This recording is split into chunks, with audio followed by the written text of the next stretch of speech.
Welcome in to the DNVR Avalanche pregame show, brought to you by DraftKings Sportsbook. Use code DNVR when you sign up for a new account to get amazing odds boosts every single day. Rudo, Jesse, AJ coming at you. Blais will be joining us hopefully shortly here. Avs take on the Florida Panthers in Colorado. So they got the home ice advantage, whatever you want to make of that, in what should be... I mean, we'll get to the potential finals talk in a little bit, but...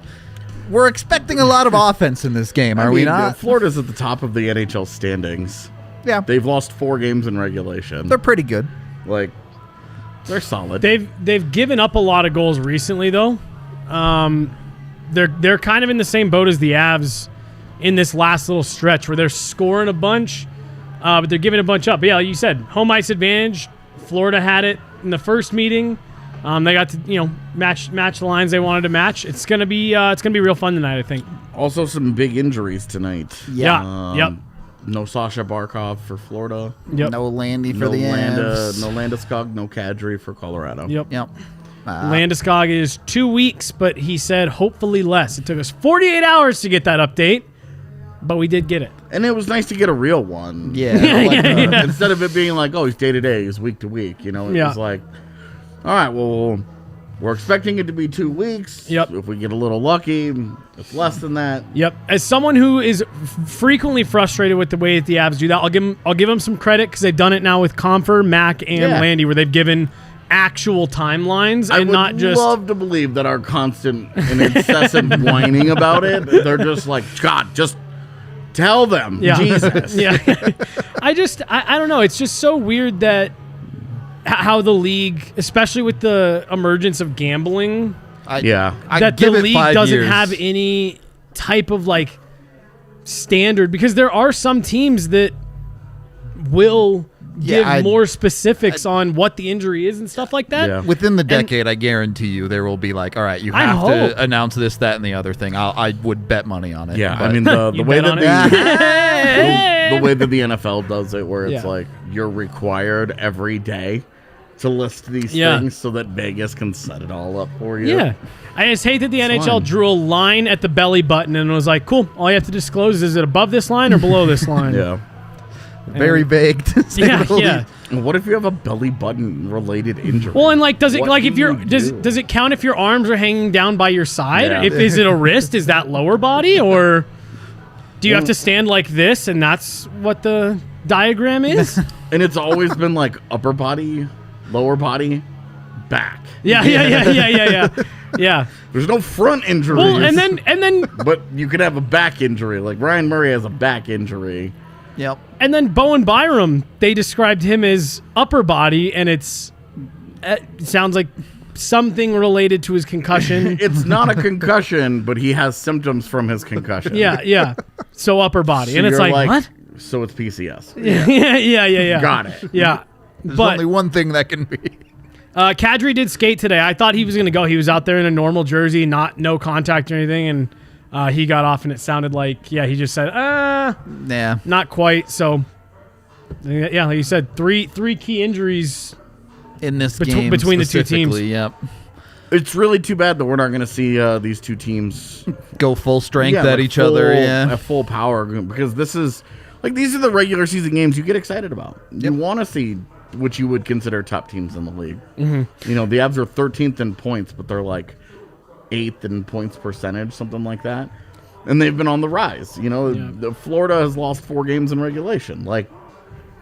Yeah, they're an interesting team, too, just when you really take a step back, and we're going to get to this here in a second, but they're really interesting because 2 seasons ago, that Bobrovsky contract was looking terrible, and it was they won't be competitive as long as he's there.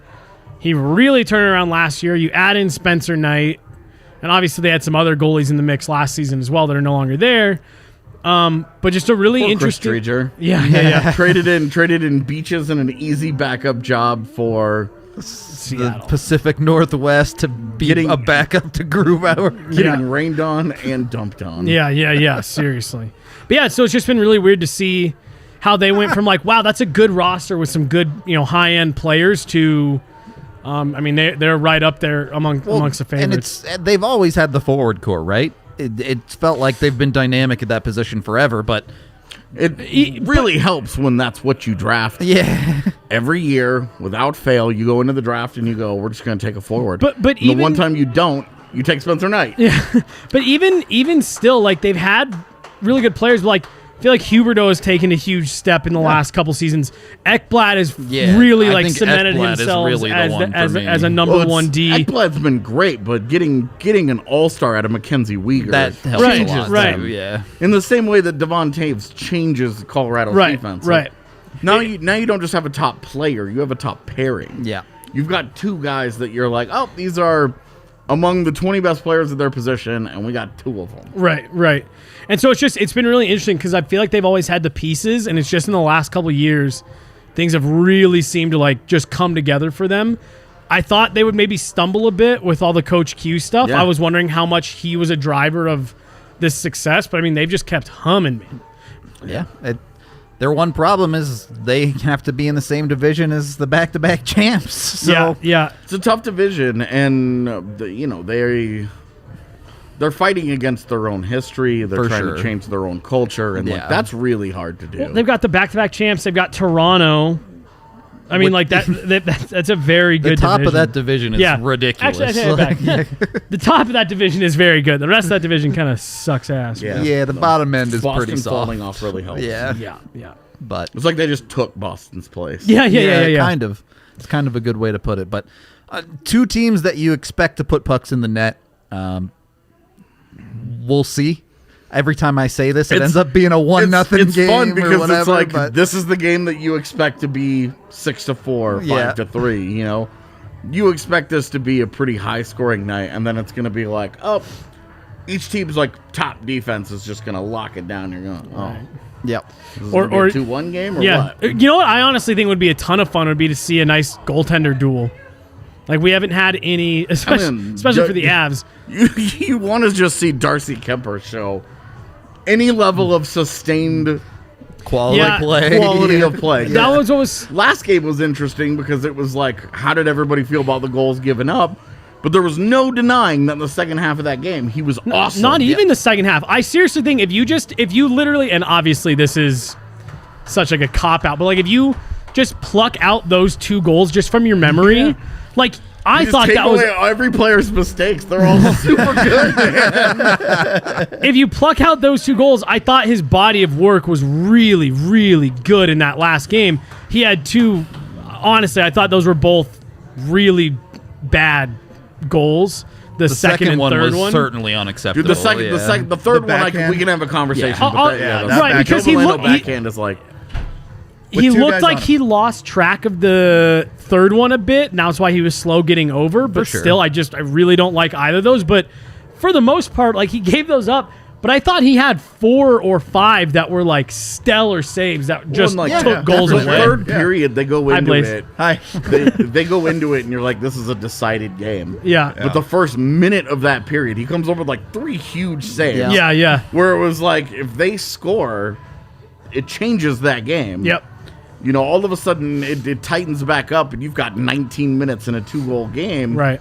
in which you've scored 6 times, and then but he didn't. It's weird to compliment a goaltender for not giving up the 4th goal. Right. All right. Yeah, sorry. I've talked over what we're supposed to. Yeah. Let's talk about Mikhail Maltsev. Megan Angley, the first to jump on this story. Yeah, report she had her that yesterday there's before everybody. It was good fun. chance Before he's the gonna Avs get called up. Yeah. Yeah.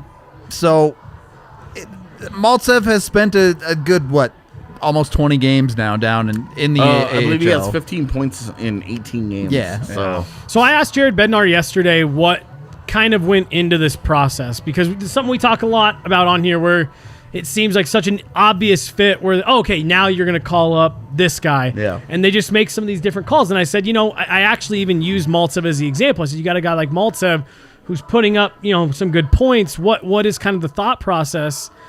And he told me, he goes, honestly, points is kind of the last thing we look at in terms of calling someone up.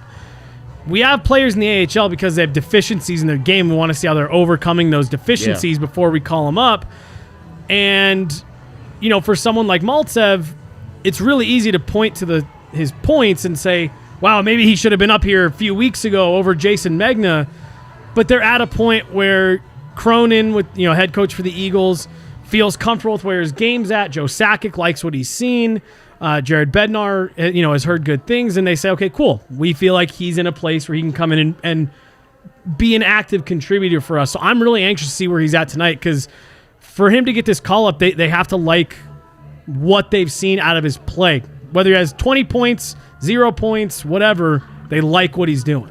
So the big thing that the Eagles have been trying to get out of Maltsev is playing with purpose. Yep.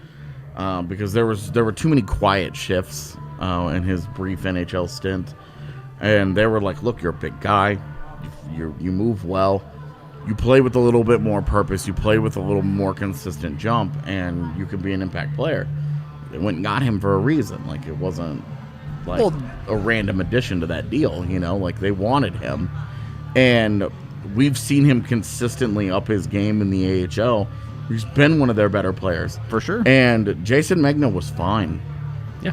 For a while there. And so for them to just be like, look, Megna's done, like, we're done with the Megna thing for now. Yep. We want to see what the last month and a half of progress, 2 months now. Yeah. Of progress, like what is this guy all about? Because I think it's dumb that they would ignore points, but points obviously never tell the whole story. Right. But that's also a guy that drives their play. Well, he creates so much of their offense. It's just a reality, right? His role in the NHL, he's not going to be putting up 15 points in 18 games. Yeah, I mean, if he does, then the Avs are still scoring 7 per night. Right, for the next 15 games. Right, and shit is just getting, we have no idea Out what's of going control on at anymore. that point. And especially tonight, like, look at the lineup. Who is he going to be playing with? Like, that's going to be kind of a factor of, like, how are they going to, like, produce with a line that's... Is it... Who's playing forward tonight? Is it McDermott or McDonald? McDermott the last 2-3 days has been practicing in forward garb. Okay. And he was this morning as well. So I would imagine it's him.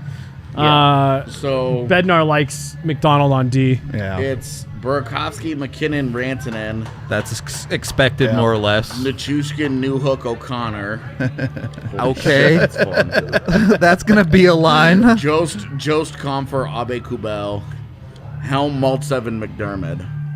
Okay. Poor Maltsev, man. I was going to say, so That's let's brutal. immediately what lower I was your talking about. expectations for Maltsev by a lot. Yeah. look, I like that second line a lot. plays- I would hate to play against that for any reason. I mean, that's a fun line to dream on. Well, no, just like the try hard level on that line is out of control. Dude. Because you're like, okay, like O'Connor, at their best, O'Connor and Nuke are going to do a lot of the heavy lifting. Yeah.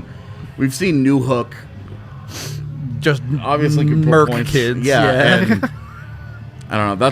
That's an interesting. Well, Bednar's going to point out walls, and those guys are just going to run right through it tonight. Yeah. Like, that's what you're going to get from that second line tonight. Yeah, I mean, hopefully that wall that they run through is Aaron Ekblad. Smash right through that dude. So,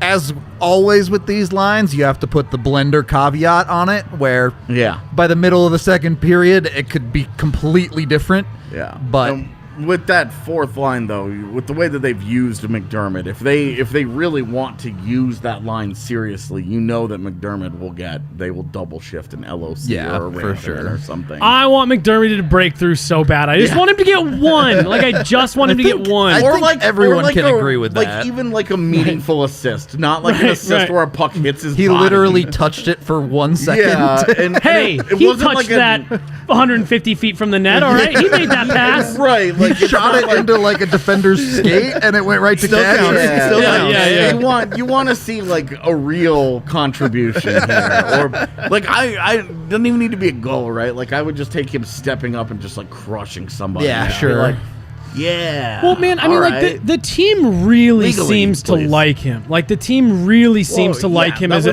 dude. MO coming in is that, I mean, and you see him, but when things go sideways, he gets the Joker look on his face, right? Like, he's got screws loose, and every team needs a crazy guy. And you love the crazy guy because you don't want to be on his bad side. Yeah. You got to be worried about the guy that's smiling on the ice when shit like hits the Yeah, fan. yeah, right? yeah. Like, that Well, guy's and- out there for some fun. You love that dude, Yeah. and you when he's fear on that your dude. team. Yeah, when he's on your team, you love it. Well, when and he's then on you- the other team, you're a little suspect of And what's then you going on. stack over all of that, and the dude's 6'7", like 250. He's huge. Yeah, he's a gigantic human He's being. huge. He is But- he is an NBA player size level of uncomfortable to be around. Yeah. Because like a lot of NHL players, like they're tall, right? Like you got 6'2", 6'3" here, but he's a legit like 6'5", 6'6", Yeah. and he is absolutely jacked. Where you're just Yeah. like, nope, Yeah. nope. I would love to see like a Maltsev to McDermott, just like again a meaningful goal to Yeah. start the game off or something like that. It would just be You know that the Avs haven't been hurting for offense when we're like Curtis. get him one. Yeah, exactly. You know things have been going in your favor when that's kind of the feeling on our pregame show. It's like Yeah. this could be a finals preview and we're talking about McDermott scoring goals. Like, Jesse's, I feel like he's close. just for the record, Jesse's the one stepping up and driving down to the rink after this. I was gonna say but- I am shooting down there as soon as we're done. So it'll. I'm excited, man. Like I'm genuinely excited to watch these two teams. Yeah. This is something that even if you're not an Avs or a Panthers fan, this is just. This should be a really fun game to watch between two really good You teams. said the same thing about Colorado, Toronto. Yeah, It's like, Right, and that's son of yeah. some other things got involved in that. Yeah. But I mean, like yes, you're down Barkov, you're down Landy, you're down Yeah. Kadri, sure, but like most of your heavy hitters, like Right. McKinnon and Huberdeau and all that, like it's awesome, and you got each team has their number one goalie, Yeah. each team has their number one defender. So like even though there's guys out, like there are still a lot of really quality players in the lineup for both teams that should make this really fun. Is this the part of the show where Blais explains why he's going to owe me a steak dinner at the end of the year? Or? Why I'm gonna owe you a steak dinner? Uh-huh. Oh, there's a little bit of betting going on. Side bets here. One of them being that the Panthers will come out of the East. they're also my pick. Yep. I don't have anything on it though. Maybe you should. I mean, the odds. I still haven't gotten my last steak dinner. I knew you were gonna say that. I offer on every show. You just tell me when and where. Look, Rudo's When got the odds, and right? where. I got real good odds on He's got this. good for odds. sure. I took the dumb bet, but I wanted to do it. At the It's moment. fun. I know. But it's a fair point that, we kind of talked about this for a second at the top of the 15 and show. 16 chance he's gonna win. Yeah. When you take the best team in the league currently by point standings, those are the type of games that all the people who are talking about every random game in December as a test for the Avs in the playoffs, Yeah. this one might actually be one. Yeah, this is your right now. This gives you an idea of like where you are, Yep. Yeah. right? Like no, the Stanley Cup Finals aren't played in December, but you have a team that's the best in the league right now, and you want to know how you stack up against the team that's been the best, that's played the best. They have 40 points, but they also have games in hand on the other teams that have 40 points. They've been awesome. Yeah, they're way ahead by points percentage. And not only that, I mean, they're just a shade under playing Thank you. 800 hockey, but also, like, they're not losing in regulation, and, like, you lost to this team in Florida in a game that you probably should have had a better result in, that you probably outplayed your final result in that game, and you always want to see how a team kind of responds to that. I would just say, and everyone's gonna laugh at this, I just wish both teams were healthy, right? Oh, Like, yeah. Of course. For a true test, like Like you're right gonna now, say, I just want everyone to have fun. yeah. After the Max and Lewis thing this morning, Nah. I'm done with everybody having fun. Hannah has a shirt No that more says good that. times. Team Max out here. Yeah, I mean, we're not gonna talk about this. Look, that's just Par for the course for F1 these days. yeah, man. it felt bad. yeah. I don't know. Like Florida's they're a really good team. I could very, very easily see them coming out of the East. I mean, I don't really know who unseats them. When right now today, Yeah. But I don't know. It's just it's Well, it's tough because like Tampa Bay doesn't have a Kucherov and they don't have Braden Point. right. They've been run through via injuries, and so you're like, all right. This And they're 2 compromised points version behind of them. Florida. Yeah. Like, the super compromised version of them is not the one that they're gonna get in the postseason. Right. Yeah. And it's just, I don't know, it's going to be interesting because we were talking about it right before you got here, Blais, that this has just been such a quick rise for this Florida team that, like, there's part of you that says that, like, you're waiting for it to fall apart a little bit. Not fall apart, but, just kind of regress. I mean, Anthony Duclair's absolutely popping off for Florida. And, I mean, he's had a career that says he's just okay. Yeah, he's all right. The Avs know it as good as anyone after last year. Doesn't matter how good you are in the regular season. They're going to have to go through teams in the playoffs, which they failed to do last year with Tampa. Yep. So that's their next step. What did Tampa do last year? Did they win the cup though? Yeah. So I mean, you and it's almost like they're still really good. Like they might beat them again. no. But yeah, I don't know. It's and then Bobrovsky just I don't know of any goalie that's had a weirder career than Sergei Bobrovsky. He went from It is a really weird because like he was really good in Philly when he showed up on the scene. yeah. And it was On like, the scene? like Philly's. Ah, yes, the number one cop. Yeah. Philly's, he was on the case, okay? And then he was going to be Philly's answer in net. And then it totally fell apart. Yep. And they were just like, this guy sucks. Yeah.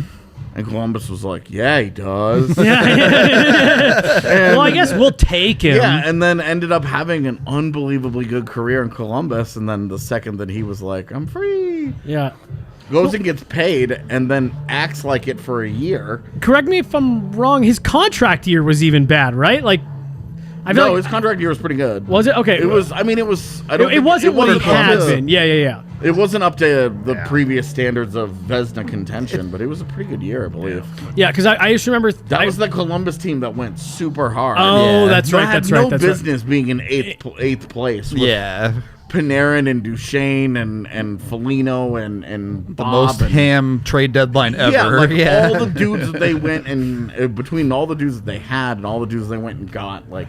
And the dudes they chose to hold on to. Yeah, they had no business being as lowly seated as they were. That was like we look back on it like Tampa Bay getting swept, and that was a huge. But like that was not like you look at that 8th-seeded Avs team and that 8th-seeded Columbus team, and you're like, well, These we're are not the your same. average Bears as an 8th seed. Yeah.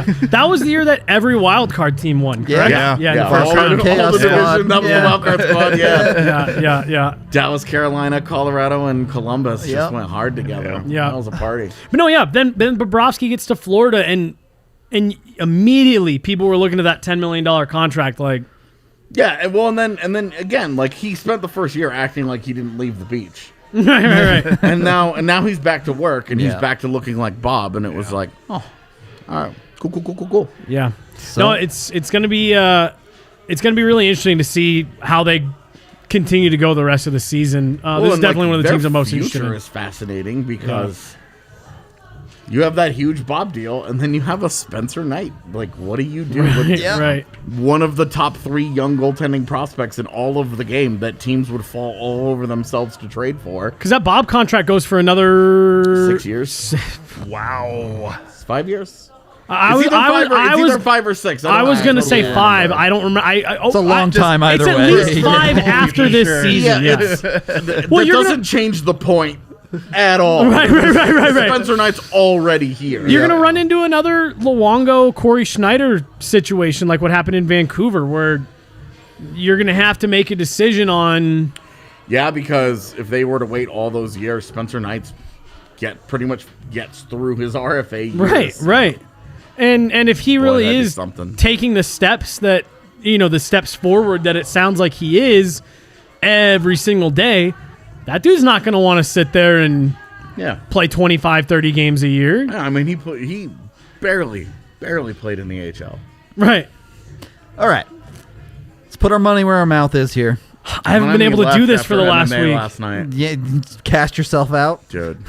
Did not go well for I don't you. want to talk about it. Look, I'm taking the over tonight. I think that one's in my back pocket, so it won't hit. But What's the line? I'm just pulling it up. Is it 6 or It was 5.5? 6 when I got it. I don't know if say, it man, changed, but 6.5. it's now. up to 6.5. I'd still take it. Good for you. I'd Good for you still for take getting it. in at 6.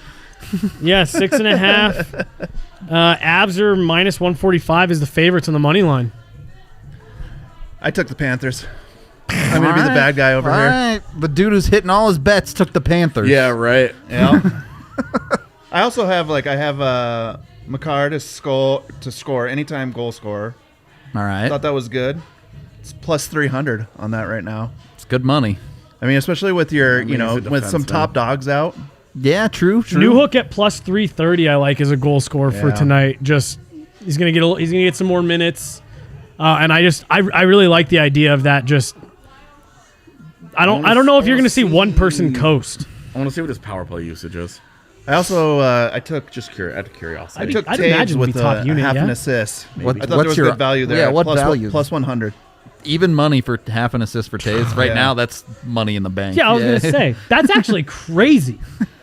Yeah, for a I guy mean, you that got has to 20 search for him now. points I'm in telling you, 15 like games. they're figuring this stuff out, but you can find There's some still gems some- in there. He's on Good the value to be precipice had. of breaking a franchise record for most consecutive multi-point games by a defenseman, and they're like, I did early on take Berkey, but now he's out, so it doesn't even matter. Just get my money back for that Berkey's one. in. Oh, is he? Yeah. Oh, Berkey's in. I thought he was out. He's on the top line even. Ooh. So. Playing with Mac and Miko. Yeah. So I've nothing got will him happen. on power play Nothing points ever happens for when he's up there. It was so over a half point All for right. plus It was really 245. So you're- interesting. you like the over with all these points bet. him and Mac were.